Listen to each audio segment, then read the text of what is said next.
Hey everyone, I'm Lauren Gertsen. I'm a nutritional therapy practitioner and I share a head start for your healing journey.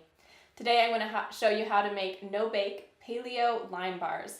So these have a simple coconut flour crust and they're topped with a creamy lime filling.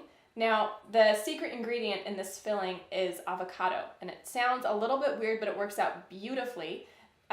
Yes, they have avocado and lime in these bars. I promise you they don't taste like guacamole, they taste like key lime pie. So let's get started.